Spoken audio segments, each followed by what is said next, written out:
The world remembers the moment Meghan Markle stepped out for the first time cradling her growing belly. The cameras flashed endlessly, headlines screamed about the Duchess's radiant glow, and millions around the globe celebrated the announcement that Prince Harry and Meghan were expecting their first child. For a brief moment, it seemed like a fairy tale unfolding in real life. But what if the story we've all been told wasn't the truth? What if, beneath the carefully constructed image of royal bliss, there was a secret so explosive it could bring the very foundations of the monarchy crashing down? Tonight, we peel back the layers of one of the most shocking claims ever to rock the House of Windsor. A claim so wild, so unsettling, that many refuse to believe it. Yet the pieces, when assembled, form a picture too disturbing to ignore. Before we continue, please hit the like button, subscribe to the channel, and turn on the notification bell for updates. A woman, her identity hidden in the shadows for years, has stepped forward. Her voice trembles, not from nerves, but from the weight of what she's about to reveal. "I never meant for any of this to come out," she says. "But they left me no choice. The child you see on the front pages. I carried him. Meghan Markle never did." At first, it sounds like the kind of wild conspiracy theory that fills the darkest corners of the internet. But as we dig deeper, the evidence piles up: photographs, witness accounts, contracts cloaked in secrecy, and even whispers of DNA results that left Prince Harry shattered. Is it possible that Archie Mountbatten Windsor, seventh in line to the British throne, might not even be Harry's biological child? This isn't just a story about a surrogate. It's a story about power, deception, and desperation. About a woman accused of manipulating not just her husband, but an entire royal institution. And about a family terrified of what could happen if the truth ever became public. We'll walk you through every twist and turn of this labyrinthine saga. From the first subtle inconsistencies in Meghan's pregnancy photos to the chilling threats allegedly made against the surrogate. From Harry's reported breakdown upon receiving the paternity test results to the palace's frantic attempts to bury the scandal at any cost. But before we dive in, consider this. What drives someone to fabricate a pregnancy? Fame? Power? Fear? And how far would you go to protect your place in history, even if it meant silencing the one person who could destroy it all? By the time we reach the end of this story, you'll understand why so many are now questioning not just Meghan Markle's role in the royal family, but the very legitimacy of the bloodline itself. And you'll have to ask yourself, if this is true, can the monarchy survive such a betrayal? For now, take a deep breath. What you're about to hear isn't easy to digest. Some say it's nothing more than a calculated smear campaign against Meghan. Others insist it's the long-awaited exposure of a woman who played her cards too well for too long. But one thing is certain, the surrogate's voice can no longer be silenced. She has evidence. She has receipts. And she's ready to bring her truth to light, no matter the consequences. So stay with us as we unravel this shocking expose, layer by layer, until the final, devastating revelation is laid bare. The question isn't whether Meghan Markle carried the baby. The question is, why did she want the world to believe she did? And if Archie isn't Harry's son, then who is his real father? In the months leading up to Meghan Markle's first pregnancy announcement, the media machine went into overdrive. Glossy magazine covers were adorned with her glowing smile and elegant maternity fashion. Public engagements were carefully choreographed, every appearance designed to showcase a picture of royal perfection. The world saw a woman stepping confidently into her new role as Duchess of Sussex and future mother to a royal heir.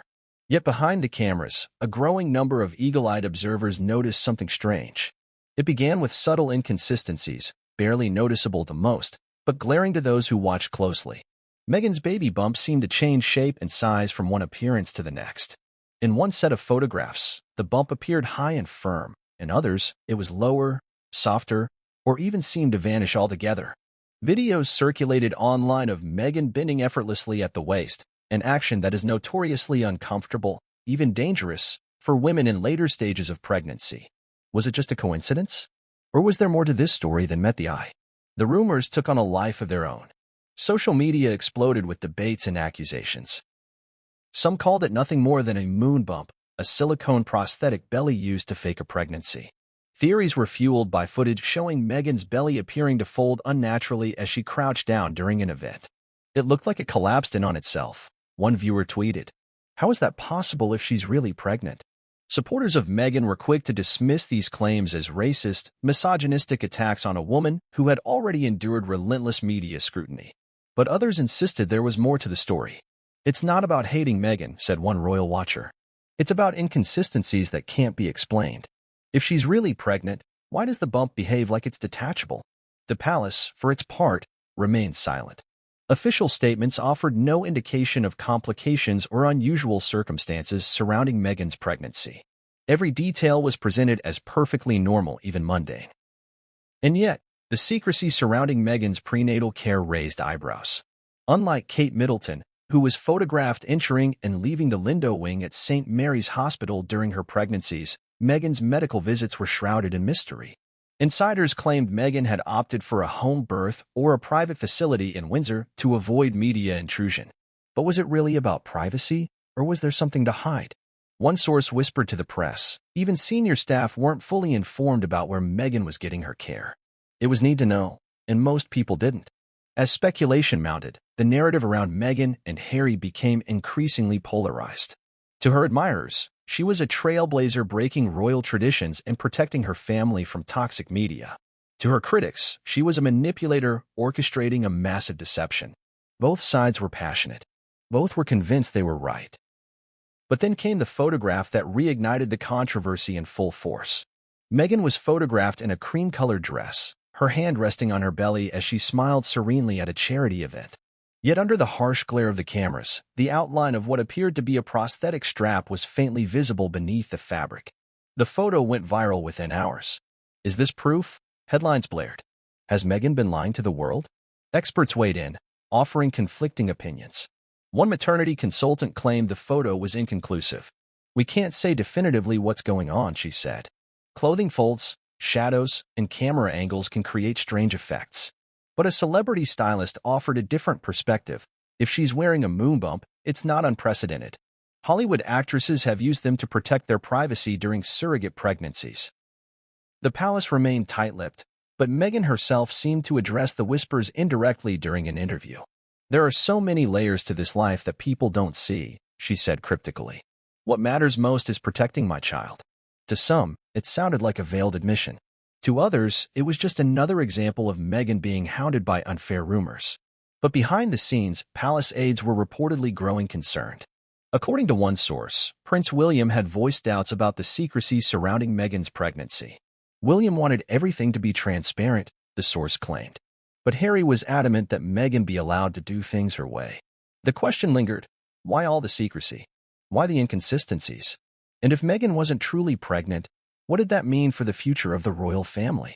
As the first cracks began to show in the perfect facade, few could have predicted the earthquake that was about to shake the monarchy to its core. This was no longer about a baby bump. It was about trust, power, and a scandal with the potential to destroy one of the most powerful institutions in the world. And in the shadows, a woman held the key to it all. The surrogate. She had stayed silent for years, bound by legal agreements and fear. But now, as threats escalated and her conscience weighed heavy, she was ready to speak. Her story would change everything. It began as little more than hushed conversations among palace staff. Late-night whispers carried down empty corridors, fragmented pieces of information exchanged between those sworn to secrecy. At first, no one dared speak too loudly. To question Meghan Markle's pregnancy, especially in an institution already battered by accusations of racism and mistreatment, was to risk both career and reputation. But as the months passed, the whispers grew louder.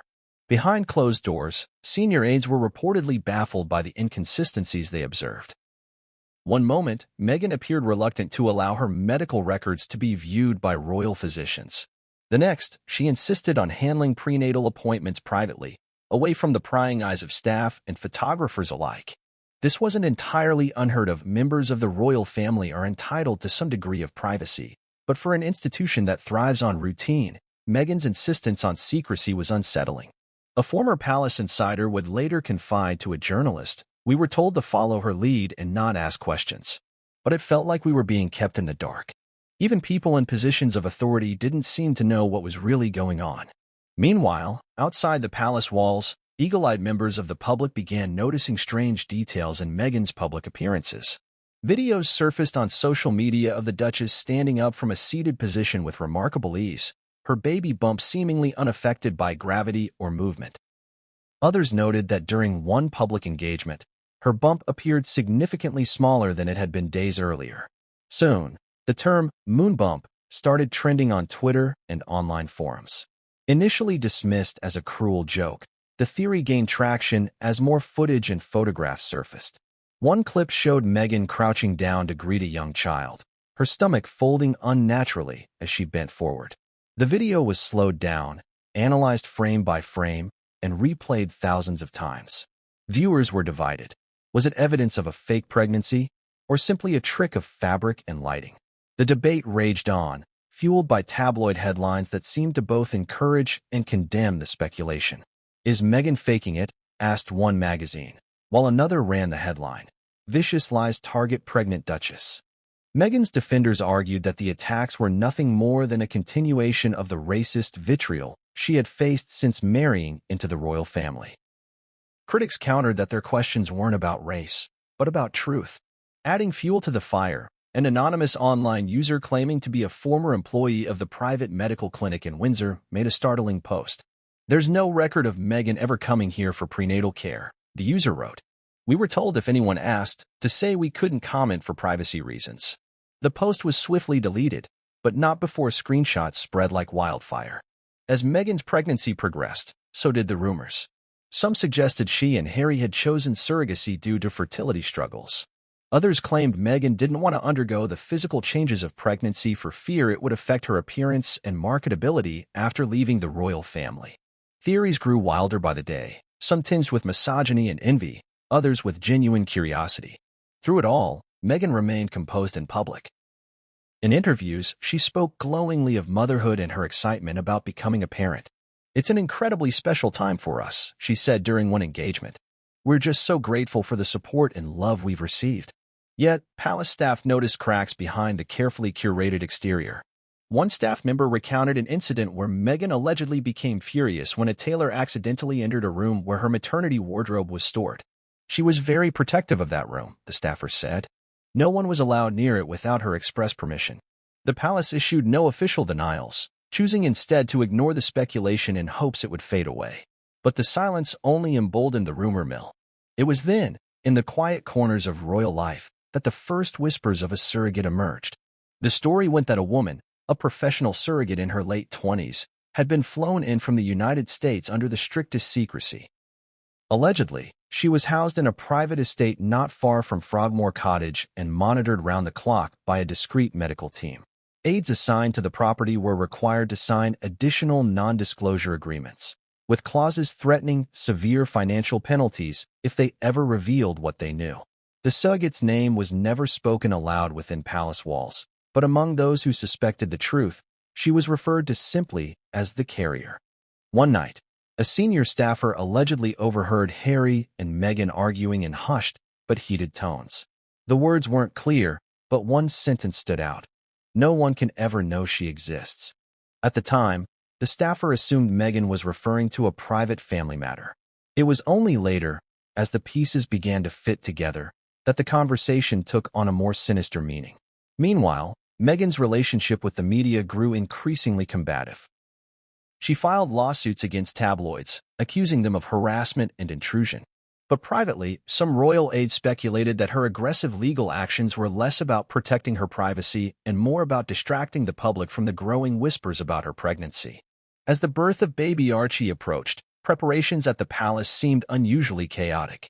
Unlike Kate Middleton, whose deliveries were carefully planned and executed with military precision, Meghan's team was vague about where and when she would give birth. Even close family members were reportedly kept in the dark until after Archie's arrival. When the baby was finally born, the announcement came not with the traditional fanfare but via a brief statement from Buckingham Palace. It said Meghan had gone into labor in the early hours of the morning and delivered a healthy baby boy hours later. But curiously, the statement was later amended to say she had given birth earlier than originally reported. For many, this was the moment when doubt hardened into suspicion. Why the confusion over something as simple as a birth announcement? Why the insistence on privacy at every stage?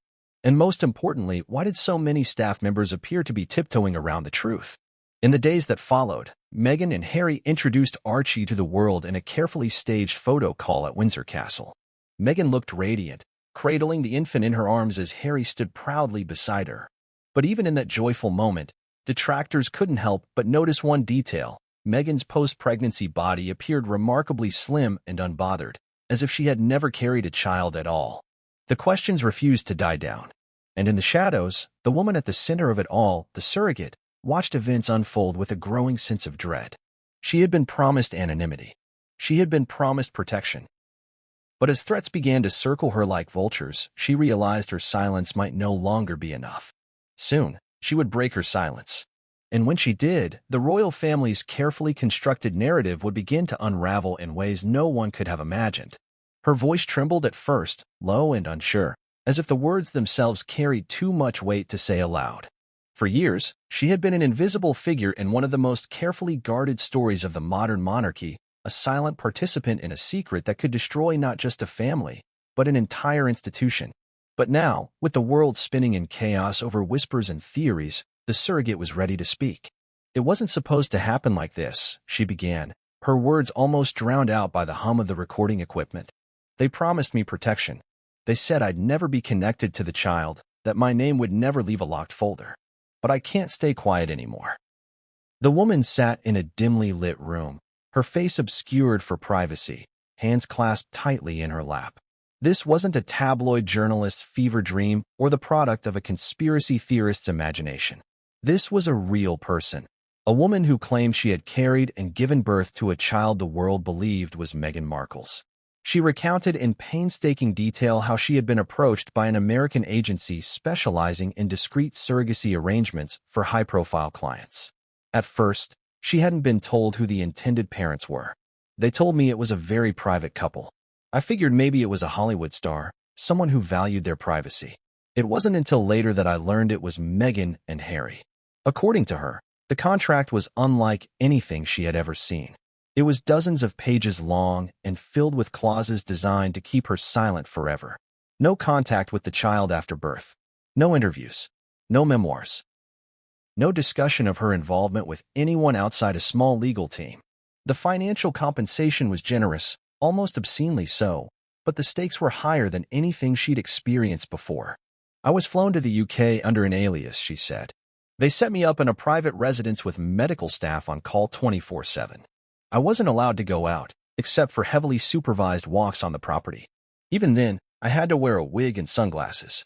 It felt like I was in a gilded prison." Her testimony painted a picture of intense control. Doctors came and went, conducting examinations in hushed tones. Meals were prepared to precise nutritional standards. Even her phone was monitored. They didn't want any trace of me existing. No social media, no photographs, nothing. As she spoke, she described Meghan visiting her once, just once, during the pregnancy. She came with 2 bodyguards and a woman who seemed like a lawyer. Meghan was polite, but she was all business. She thanked me for helping her build her family and asked if I needed anything. Then she left. It was very transactional. I never saw her again after that day. The surrogate delivered the baby in a private medical facility far from public hospitals, she said. Within hours of the birth, the infant was taken from her arms and handed to Meghan and Harry, who were waiting in an adjacent room. They didn't want me to hold him. I wasn't even allowed to see him after the delivery. It was like he was never mine at all. What came next, however, was even more shocking. The surrogate claimed that Meghan had worn a prosthetic belly for months to maintain the illusion of pregnancy. She wanted it to look natural in photos. She was very specific about how. The surrogate's revelations hit Harry like a sledgehammer. For months, he had stood by Meghan, defending her against every rumor and every whispered accusation. He had cut ties with friends who questioned her choices, turned his back on family members who suggested she was manipulating him, and embraced her desire for privacy at all costs. But in the small hours of the night, when the cameras were gone and the house quiet, doubts crept into his mind like unwelcome intruders. Had he been protecting her, or protecting a lie? According to palace sources, Harry's demeanor changed dramatically in the weeks leading up to Archie's birth. In staff meetings, he was curt and distracted. At public engagements, he often seemed preoccupied, his responses mechanical. Those who had worked with him for years described a man wrestling with unseen turmoil. "He wasn't himself anymore," said one aide. "It was like a light had gone out." The first signs of Harry's internal struggle reportedly began during Meghan's pregnancy. Insiders claimed he was desperate for a child, desperate to start the family he never had growing up.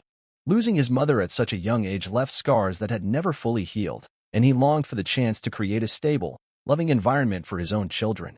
But Meghan's insistence on secrecy raised questions he didn't dare voice. There were things that didn't make sense to him, said a former royal staffer. Appointments he wasn't allowed to attend, doctors he'd never met, and a constant sense of being shut out. But every time he asked, Meghan would turn it back on him. She'd say, "Don't you trust me? Don't you want this to work?" And Harry, God bless him, would apologize and drop it. It wasn't until after Archie's birth that the doubts returned with a vengeance. Behind the smiles and carefully staged photographs, Harry reportedly began to notice things that gnawed at him. Small, almost imperceptible differences that made him question the child's paternity. Harry was deeply troubled, claimed one palace insider. He loved Archie, there's no question about that. But he couldn't shake the feeling that something wasn't right. He kept it to himself for a long time, but it was eating him alive. At Meghan's suggestion, Harry allegedly sought counseling to cope with his growing anxiety. The sessions were meant to help him process his childhood trauma, his fractured relationship with the royal family, and the relentless scrutiny of the press. But the sessions also uncovered a deeper, darker worry, one that he could barely bring himself to articulate even in private. What if Archie wasn't his son? Friends said Harry was tormented by the possibility but felt trapped. On one hand, he adored the child and couldn't bear the thought of losing him. On the other, the suspicion gnawed at his very soul. It's like he was torn in two, said a friend. He couldn't ask Meghan outright. He didn't want to believe she was capable of such a betrayal. But he couldn't live with the doubt, either. Eventually, Harry insisted on a DNA test. The decision reportedly triggered a furious row between him and Meghan. According to one source, she accused him of insulting her integrity and undermining their marriage. "You've let them get into your head," she reportedly shouted, referring to the press and the royal family. "You're no better than they are." But Harry wouldn't relent. When the results came back, they reportedly confirmed his worst fears. Archie was not his biological child. What followed was a period of intense emotional collapse. Harry withdrew from friends, family, and even Meghan. He spent hours alone in his study at Frogmore Cottage, staring at photographs and wondering how his life had spiraled so far out of his control. Meghan, meanwhile, went into damage control mode. According to palace insiders, she became increasingly paranoid about leaks, convinced that Harry's family would use the DNA results against her. She allegedly forbade Harry from discussing the matter with anyone, even his closest confidants. But Harry couldn't keep it bottled up forever. One night, during a tense phone call with Prince William, he reportedly broke down and confessed everything. "It's not my child, Will," he sobbed. "She lied to me. She lied to all of us." William was said to be stunned into silence. He had suspected Meghan of manipulative behavior before, but even he couldn't have imagined this. In the days that followed, William and Charles allegedly convened a secret meeting to discuss the implications. Could the monarchy survive such a scandal? And what did it mean for Archie's place in the line of succession? For Harry, the revelations were a breaking point. Once the cheeky, carefree prince known for his rebellious streak and infectious charm, he now appeared hollowed out by grief and betrayal. Those who saw him described a man consumed by self-doubt and despair. "He felt like he'd failed," said one confidant. "Failed as a husband, failed as a father, and failed as a son to his mother, who always warned him to be careful about who he trusted." As the weeks turned into months, Harry's health reportedly began to suffer. Friends noticed he had lost weight, his face drawn and pale. He stopped returning calls and emails. Even his once-loved hobbies, polo, charity work, and time with military veterans, fell by the wayside. And yet, despite everything, Harry clung to Meghan. Whether out of love, fear, or a sense of obligation to protect his family, he remained by her side in public, defending her from criticism even as he questioned her in private. But deep down, he knew the truth could not remain hidden forever. The surrogate's voice was already out there, her evidence circulating in hushed tones and encrypted messages. Harry could feel the walls closing in. The storm was coming, and this time, there would be no escaping it. The room was silent, heavy with tension so thick it felt as though the air itself had solidified. Prince Harry sat motionless at the long oak table, his hands clasped together so tightly that his knuckles turned white. Across from him, an envelope lay unopened, plain, unassuming, and yet carrying the weight of a truth he wasn't sure he wanted to confront. This was the moment everything changed. For weeks, Harry had fought an internal battle, torn between loyalty to Meghan and an unrelenting voice in his mind whispering that something wasn't right. He tried to dismiss the doubts as paranoia, the result of endless tabloid attacks and years of trauma. But those whispers grew louder, impossible to ignore, until they became deafening. It's just for peace of mind, he had told Meghan when he finally gathered the courage to suggest a DNA test. Her reaction had been explosive. "You're letting them get into your head, Harry," she had shouted, her face flushed with rage. "Do you really think I'd do something like that to you? To us? After everything we've sacrificed?" But the more she protested, the deeper Harry's suspicions became. He wasn't sure if it was her words or the sharpness in her eyes, but something felt off. Meghan had always been articulate, persuasive, able to twist any argument to her advantage. But this time, he wasn't swayed. "I need to know," he said softly, almost pleading. "Please don't make this harder." Days later, Meghan reluctantly agreed, but only on the condition that the results remain private. And now, the envelope sat in front of him. Harry's hand trembled as he reached for it. His stomach churned, and a cold sweat broke across his brow. Part of him wanted to rip it open immediately to end the torment. Another part feared what he would find inside. What if the unthinkable was true? The envelope contained just a few sheets of paper, but the words printed on them would shatter his world. As he scanned the results, his eyes froze on a single line. Paternity exclusion. The tested individual is not the biological father of the child in question. It felt as if the floor had fallen out from under him. Harry's breath caught in his throat, his vision blurring as the reality sank in. Archie wasn't his son. A strangled sound escaped his lips, a mixture of shock, grief, and rage. He slammed the papers down on the table and buried his face in his hands. Memories of late nights feeding Archie, of watching his tiny chest rise and fall as he slept, a feeling of fierce, protective love swell in his heart, all of it collided with the knowledge that biologically, the boy wasn't his. But then came the deeper, darker thought. If not him, then who? Was Meghan having an affair during their marriage? Or had she orchestrated the surrogacy with someone else's DNA from the very beginning? The questions circled his mind like vultures, tearing at his sanity. Hours later, Meghan entered the room. Her expression hardened as she saw the opened envelope. She didn't need to ask, she knew. "I told you this would ruin us," she said coldly, her voice devoid of the warmth Harry had fallen in love with. "Why?" Harry croaked, his voice raw. "Why didn't you tell me the truth?" Meghan didn't answer at first. She crossed her arms, her gaze sharp and unyielding. Finally, she spoke. "Because you wouldn't have stayed. You wouldn't have protected me if you knew." Harry recoiled as if struck. "So you lied to me? You lied to the whole world?" Her eyes flashed. "I did what I had to do. You think your family would have accepted me if they knew? You think the public would have embraced Archie if they believed he wasn't yours?" For the first time, Harry saw a side of Meghan he had never truly understood. Calculating. Unapologetic. Willing to burn bridges and rewrite the truth if it meant securing her place in history. "You've destroyed me," Harry whispered. "No," Meghan said sharply. "I saved you. I gave you a family, a purpose. Without me, you'd still be their puppet. Don't forget that." But Harry wasn't listening anymore. The next few days passed in a haze. Harry barely ate, barely spoke. He wandered the halls of Frogmore Cottage like a ghost, clutching photographs of Archie and wondering how he could reconcile the love he felt with the betrayal he now knew. The palace, too, had begun to stir. Rumors of a secret DNA test had already reached senior-aides. Charles reportedly summoned Harry to Clarence's house for a private meeting, demanding answers. "You have to think of the crown," Charles allegedly told his son. "This isn't just about you anymore. If this gets out." But Harry couldn't bring himself to care about the institution. For the first time, his thoughts weren't about duty or tradition. They were about a small boy with bright eyes and a curious smile. Was Archie still his son, even if they didn't share blood? The answer wasn't simple. And then came the question Harry dreaded most. Who was the biological father? Insiders claimed Harry quietly ordered an investigation into Meghan's past relationships. Emails were combed through, phone records scrutinized. One name kept surfacing, a wealthy American businessman Meghan had allegedly stayed in contact with during her time on the set of Suits. Was he the missing link? Harry didn't want to believe it, but the pieces fit too neatly. Meghan's trips to Los Angeles during their engagement. Late-night phone calls she insisted were work-related.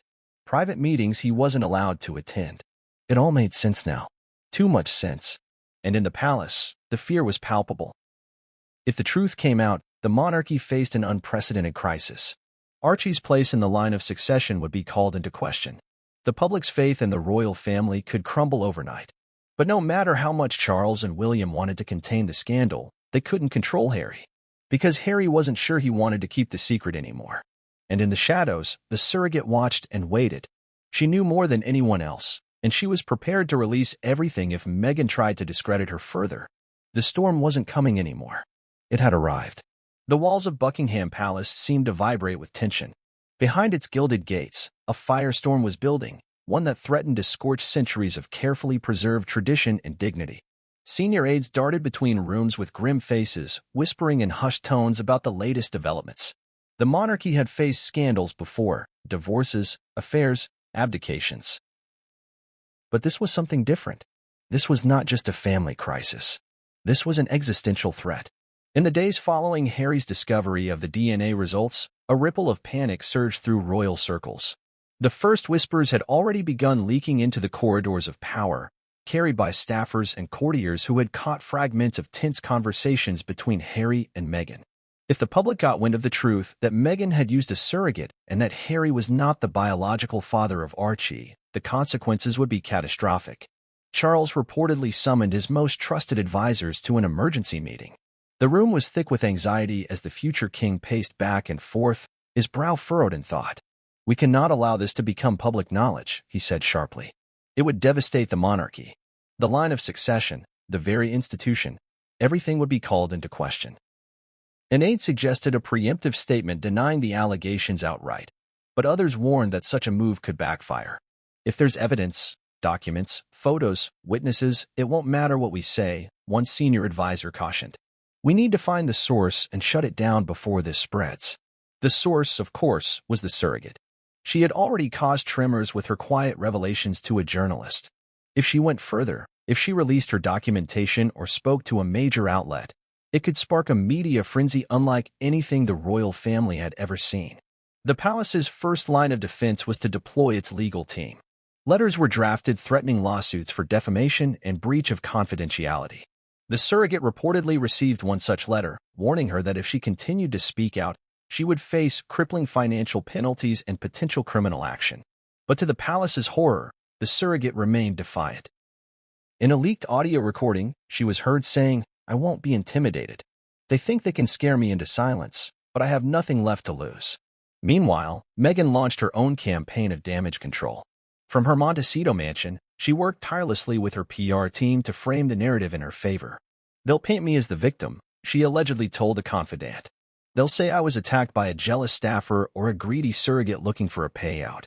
Press releases were drafted, interviews scheduled, and allies in the media were enlisted to run sympathetic pieces about Meghan's struggles with mental health and privacy. One headline blared, "Meghan Markle, a mother under siege." But not everyone was convinced. Even within the palace, divisions began to form. William was said to be livid, accusing Harry of bringing shame upon the family. "You've let her destroy everything we stand for," William reportedly yelled during a private phone call. "Do you even care what this means for George, Charlotte, and Louis?" Harry, in turn, felt cornered. Torn between his love for Meghan and his growing anger at her deception, he became increasingly isolated. Former friends he might have confided in were long gone, cut off at Meghan's insistence. Even his relationship with his father and brother was hanging by a thread. Charles, ever the pragmatist, began exploring drastic measures to contain the fallout. One option reportedly discussed was removing Archie from the line of succession quietly, citing private family reasons. But advisors warned that such a move, if discovered, would only fuel public suspicion and outrage. And so the palace resorted to its oldest weapon, distraction. Within days, headlines shifted to other royal stories. A new initiative championed by the Princess of Wales. A charity gala attended by Camilla. A long-forgotten scandal involving a distant cousin suddenly resurfacing in the tabloids. But behind the curtain, the royal machine was working overtime. Investigators were hired to dig into the surrogate's past, searching for any skeletons that could be used to discredit her. Meghan's former associates were contacted in hopes of finding someone willing to speak out against her credibility. And yet, despite all these efforts, the surrogate would not back down. In an interview with an American news outlet, an interview the palace had desperately tried to block, she revealed more than ever before. She spoke of secret meetings, signed contracts, and even hinted at the existence of audio recordings of Meghan discussing the surrogacy in detail. "They can threaten me all they want," she said firmly, "but the world deserves to know the truth." The fallout was immediate. Social media exploded with hashtags like #RoyalSurrogacy and #DNAgate. Opinion polls showed a sharp decline in public trust for Harry and Meghan. Even support for the monarchy itself wavered, with some calling for a full investigation into the matter. For Harry, the pressure became unbearable. According to sources, he suffered panic attacks and insomnia, haunted by thoughts of what the surrogate might reveal next. And for Meghan, the stakes had never been higher. "This is war," she reportedly told her inner circle. "If they think they can destroy me, they'll have to burn everything to the ground first." The palace, meanwhile, scrambled to regain control of the narrative. But with every passing day, it became clearer that this was a battle they might not win. The question was no longer if the truth would come out. It was when. And when it did, the monarchy as the world knew it might never recover.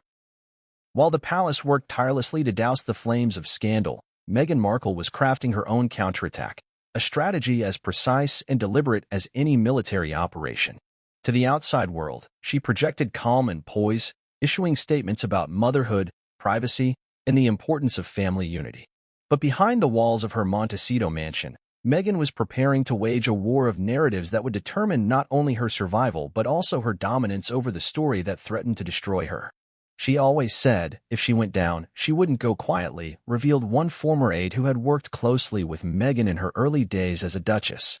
"She believes her strength lies in controlling the narrative. And if she couldn't stop people from talking, she'd make sure they were talking on her terms." Meghan's power play began quietly, almost imperceptibly. Trusted friends and allies in the media were contacted, each fed carefully curated soundbites and anecdotes designed to paint Meghan as the misunderstood, unfairly targeted wife and mother. The narrative of a modern woman of color battling an outdated, racist institution was reintroduced and amplified. "She's the victim of a global smear campaign," one U.S.-based journalist declared during a primetime segment. "This isn't about truth, it's about silencing a woman who dared to challenge centuries of royal tradition." Meghan also leaned heavily into her Hollywood connections.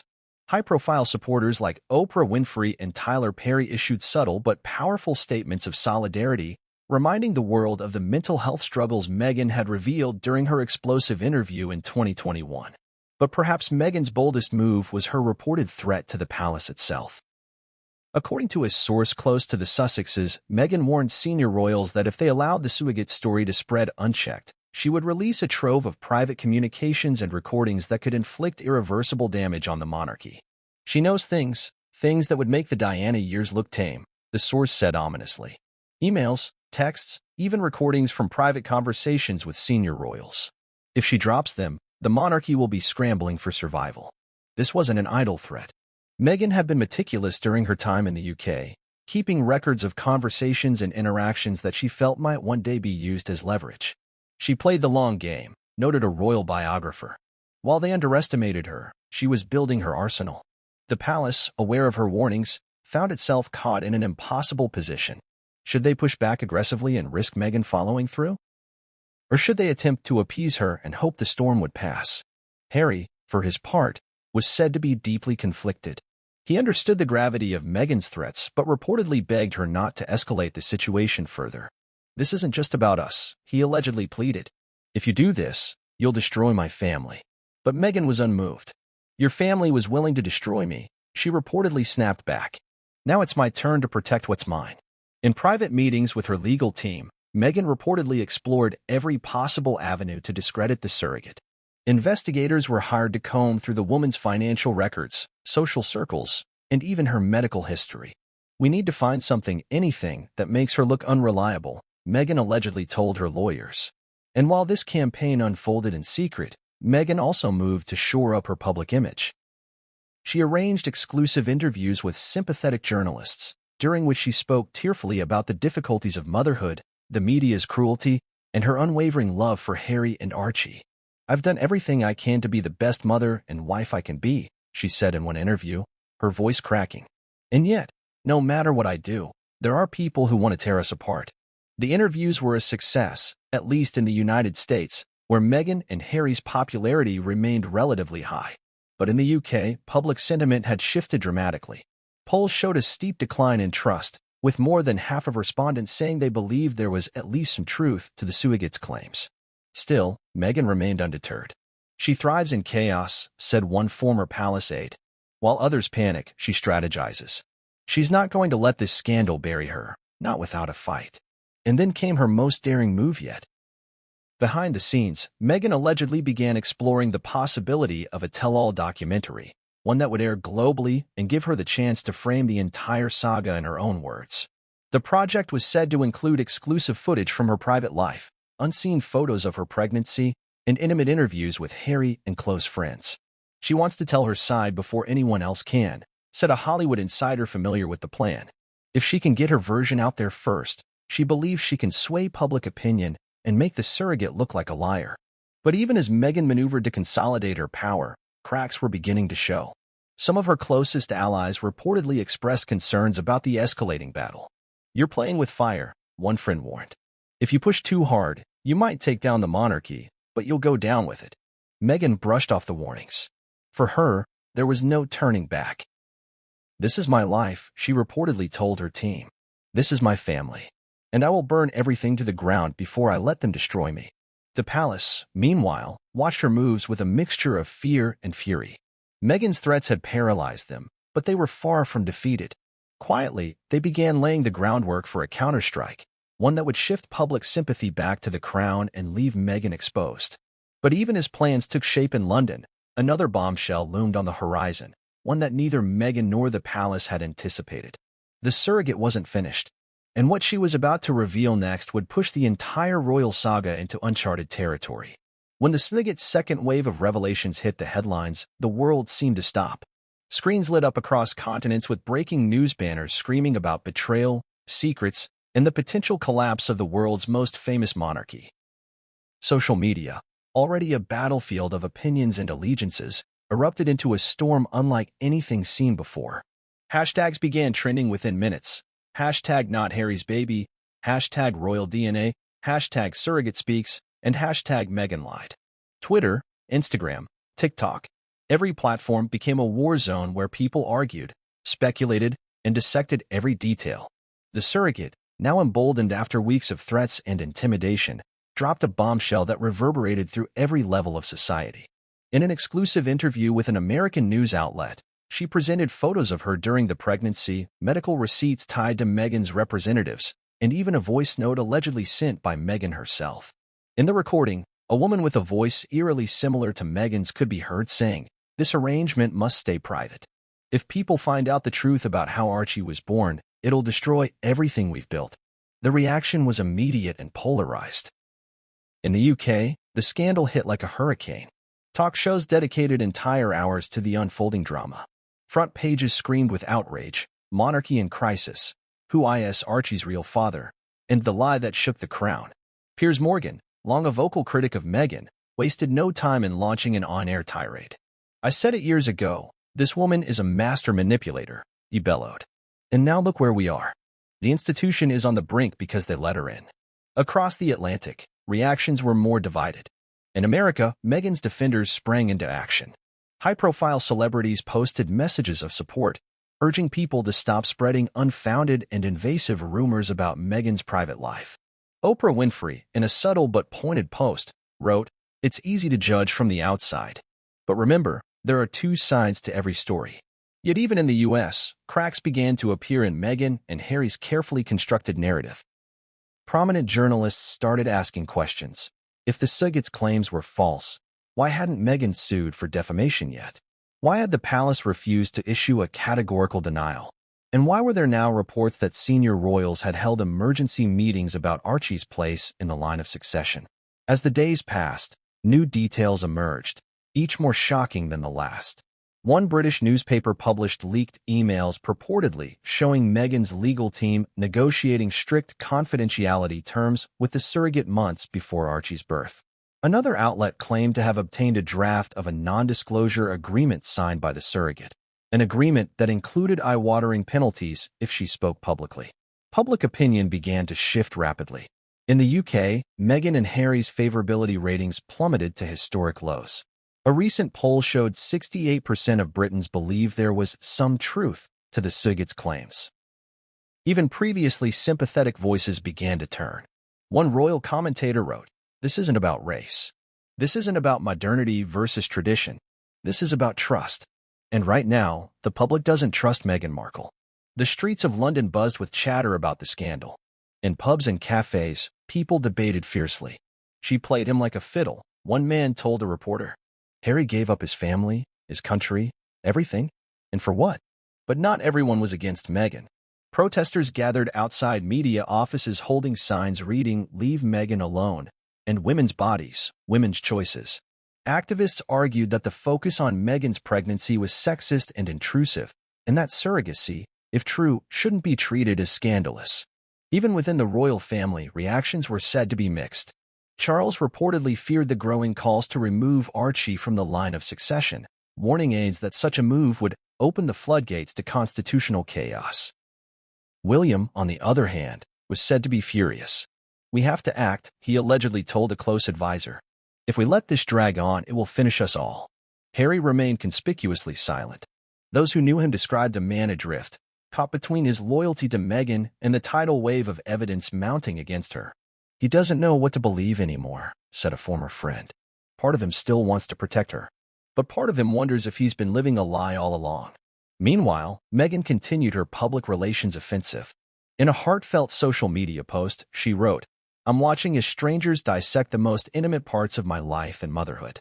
These are not just stories. They are attacks on my family, my children, and my humanity." The post garnered millions of likes and thousands of comments, but it didn't stop the speculation, because by now, it wasn't just the surrogate speaking out. A former palace staffer came forward with claims that Meghan had demanded a prosthetic bump be shipped discreetly to Frogmore Cottage during her alleged pregnancy. Another insider revealed that Meghan had barred Harry from attending multiple prenatal appointments, insisting she wanted privacy. Even the public began to notice eerie parallels between Meghan's situation and previous royal scandals. Comparisons to Wallis Simpson and even Princess Diana filled op-eds and documentaries. But unlike those past controversies, this one felt more dangerous, because at its core lay a single, haunting question. If Archie isn't Harry's biological child, who is his real father? And if Meghan had orchestrated such an elaborate deception, what else had she been hiding all this time? The world waited with bated breath for answers. But in the shadows, the surrogate prepared her final move. One that would bring the entire truth crashing down like a tidal wave over Buckingham Palace and Montecito alike. The question was no longer whether the monarchy would survive this storm. It was whether Harry and Meghan's marriage would survive it. And the answer was coming sooner than anyone expected. The surrogate's voice had pierced through the royal walls of secrecy, and the palace's efforts to contain her story were collapsing like a house of cards. With every passing day, the scandal deepened. Meghan Markle and Prince Harry, once hailed as the glamorous face of a modern monarchy, were now drowning in a legal and media maelstrom that neither seemed able to control. The first sign of the counterattack came in the form of an official statement from Meghan's attorneys. It was sharp, cold, and designed to intimidate. "These claims are categorically false and highly defamatory. Our client reserves the right to pursue all legal remedies available to protect her family from this unconscionable intrusion into her private life." The words were meant to project strength, but to those watching closely, it sounded like desperation. Why, some asked, hadn't Meghan taken action sooner? Why wait until the surrogate had laid out photographs, contracts, and even voice recordings before threatening legal firepower? The surrogate, however, was not swayed. In a follow-up interview, she addressed the legal threats directly. "They can send me as many letters as they want," she said firmly. "But truth is not defamation. They know what they agreed to. I have the paperwork to prove it." The surrogate's legal team, a small but formidable group of American attorneys known for representing whistleblowers, fired back at Meghan's lawyers with their own statement. "Our client stands by her account and is prepared to present irrefutable evidence in a court of law if necessary. Any attempts to intimidate her into silence will be met with vigorous defense." It was a declaration of war. Behind the scenes, the situation was even uglier. Meghan's lawyers reportedly began filing motions to obtain injunctions that would prevent media outlets from publishing further details of the surrogate story. In the UK, several newspapers received cease and desist letters warning of severe financial penalties if they printed unverified allegations. One editor, speaking anonymously, said, "We were told in no uncertain terms that publishing even a single word about this woman's claims would result in a multi-million-pound lawsuit." The tactic worked, temporarily. Major British publications pulled back, wary of costly litigation. But in the United States, where Meghan's legal reach was weaker, the story continued to spread like wildfire. Podcasts, YouTube channels, and independent journalists kept the narrative alive, analyzing every document, every leaked message, and every odd detail about Meghan's pregnancies. "Why the gag orders?" asked one American commentator. "If this is truly a fabrication, why not let the courts prove it? Why try to silence everyone?"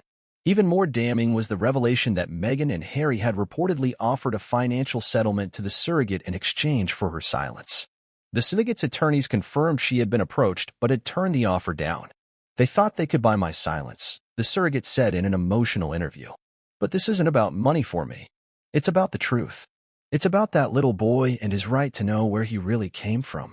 Meanwhile, Harry's inner circle grew increasingly concerned for his mental state.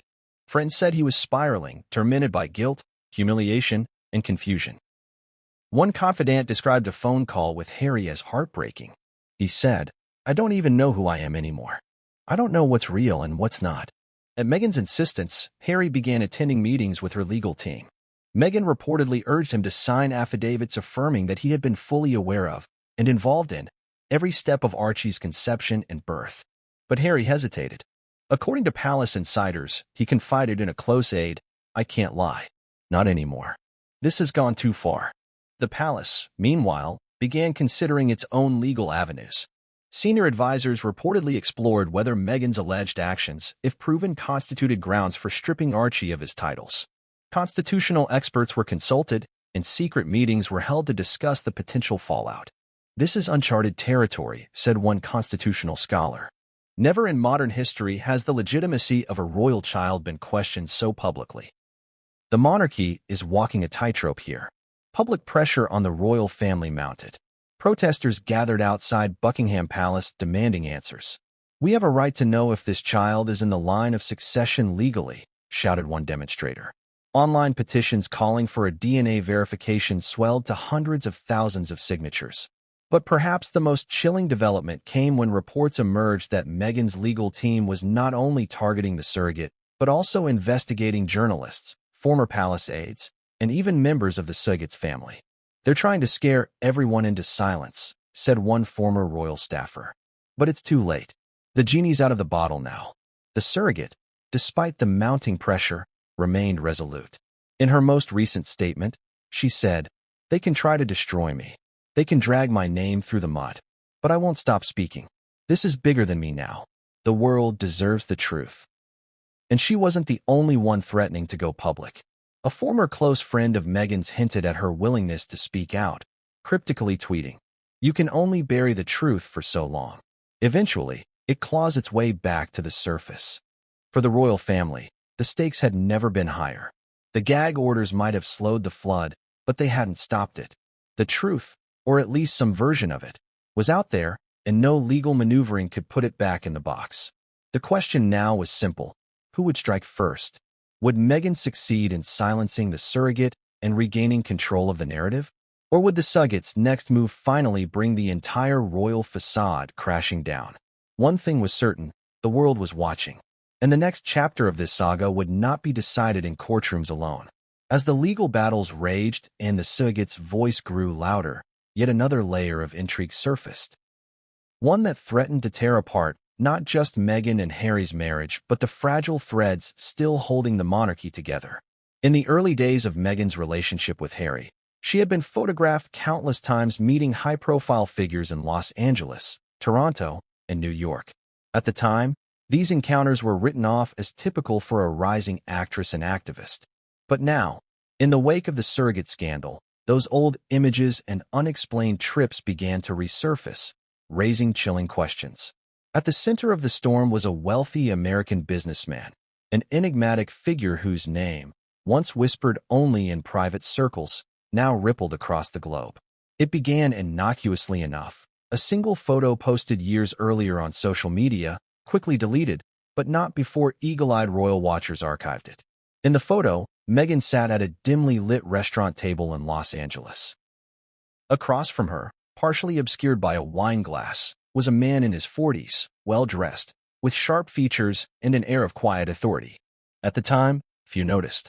But now, the man's identity had become a matter of global fascination. Investigators identified him as Marcus Vanderbilt, a billionaire tech investor known for his discreet relationships with Hollywood elites. Vanderbilt, divorced and childless, had kept a low profile despite his immense wealth. Yet according to multiple sources, Meghan and Marcus had met several times during the months before and after she began dating Harry. The meetings had been private, hotel lounges, exclusive clubs, gated estates in Beverly Hills. She was always very careful about where and when she met him, said one former friend of Meghan's. At the time, I thought nothing of it. But now, speculation ignited like a wildfire. Was Marcus Vanderbilt connected to Archie's conception? Could he, in fact, be the child's biological father? Forensic timelines began appearing online, charting Meghan's whereabouts during critical periods of the alleged surrogacy. One Reddit thread pointed to a week-long trip Meghan made to New York under the guise of visiting friends, during which she was photographed leaving a building owned by one of Vanderbilt's companies. Even more startling were leaked text messages purportedly between Meghan and Marcus. In one exchange, she allegedly wrote, "You're the only one I can trust with this. If anyone finds out, it'll destroy everything." While Meghan's legal team swiftly denounced the texts as fabricated and malicious, the damage was done.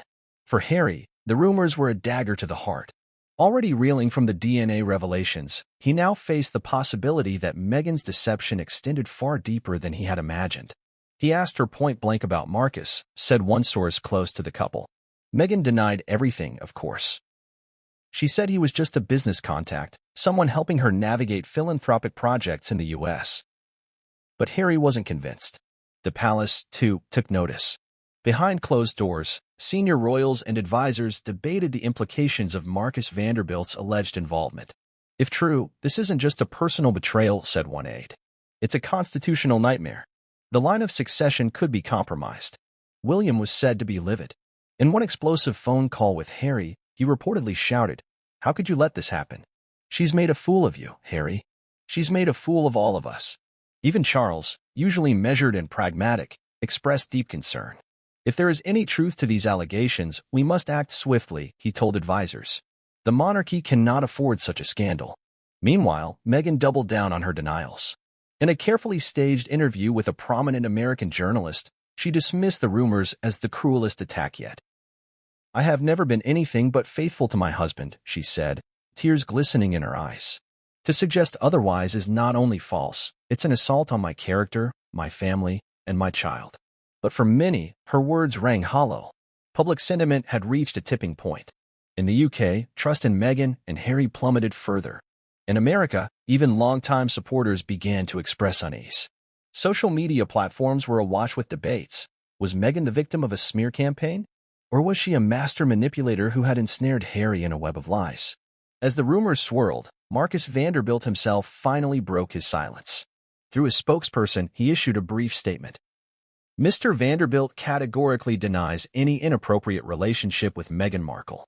Any suggestion that he is connected to her child or private affairs is entirely false. But his refusal to sit for an interview only fueled speculation. The Surrogate, too, weighed in. In her most recent interview, she was asked directly if she knew who Archie's biological father was.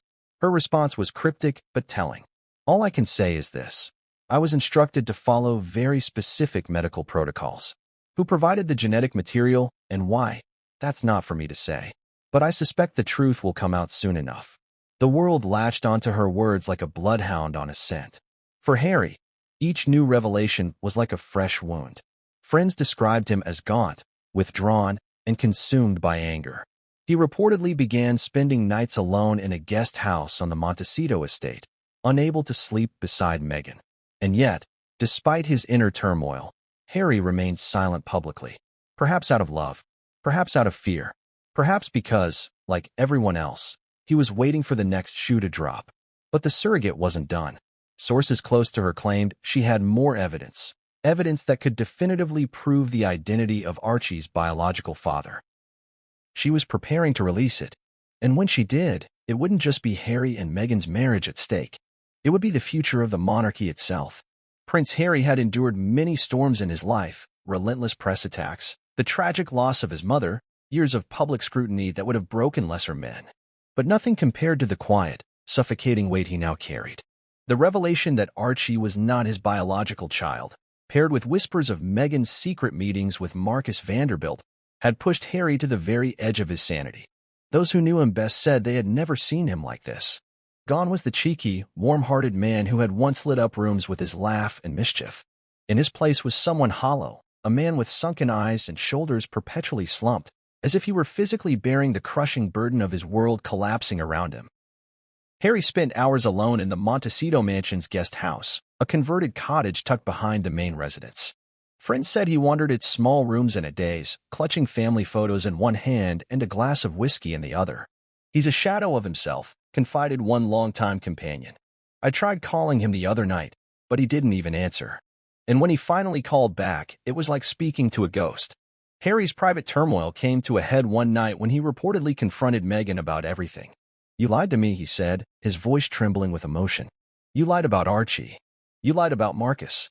You lied about everything." Meghan's response was sharp and icy. "I did what I had to do," she said flatly. "If you're too weak to see that, then maybe you're not the man I thought you were." The words stung like a blade. For years, Harry had defended Meghan against every critic, every tabloid headline, every cold shoulder from his family. He had turned his back on William, on Charles, on the very institution he was born into, all for her. And now, standing in the ruins of their marriage, he wondered if he had been nothing more than a pawn in her game. But as much as anger coursed through his veins, so too did a deep, aching sadness. Because Harry loved Archie. From the moment he first held the baby in his arms, he felt an all-consuming devotion that surprised even him. He had rocked him to sleep, sung lullabies in the middle of the night, whispered promises of protection into his tiny ears. Could he turn his back on that child now, knowing they shared no blood? The question tore him apart. Even as Harry wrestled with his heartbreak, the world outside continued to spiral. Media outlets ran wall-to-wall coverage of the scandal, dissecting every gesture, every word, every long-forgotten photograph of Harry and Meghan's relationship. Social media was a frenzy of speculation and memes, some mocking, some deeply sympathetic. In the UK, calls grew louder for Archie to be removed from the line of succession. Some argued that until a formal DNA test could be presented to the public, the boy's place in the royal hierarchy was untenable. Harry watched it all unfold with a sick sense of inevitability. And then came the news that pushed him past his breaking point. The surrogate, refusing to back down despite mounting legal threats, announced that she would release definitive proof of Archie's paternity within days. For Harry, it was a death knell. "He broke down completely," said a source close to the family. "He locked himself in the cottage for hours. At one point, Meghan had to send a staff member to check on him because he wasn't responding to her texts or calls. When the staff member entered, they found Harry sitting on the floor, surrounded by scattered photographs of Archie. His eyes were red and glassy, his voice barely a whisper. None of it was real," he muttered. "The marriage, the family. It was all a lie." Even Meghan, unflinching in public, began to sense that she might be losing control of her husband. "Get it together," she reportedly snapped during a heated argument. "You're making us look weak. The world is watching, Harry. You can't afford to fall apart now." But Harry wasn't listening anymore. He began making quiet phone calls to people he hadn't spoken to in years, old army friends, former royal aides, even William. In one tearful call to his brother, Harry reportedly said, "You were right about her all along. I should have listened." William, though deeply hurt by their estrangement, didn't hesitate to respond. "Come home, Harry, before it's too late." Whether Harry would take that advice remained unclear. Because even as he contemplated leaving Meghan, part of him felt trapped, not by love, but by fear. Fear.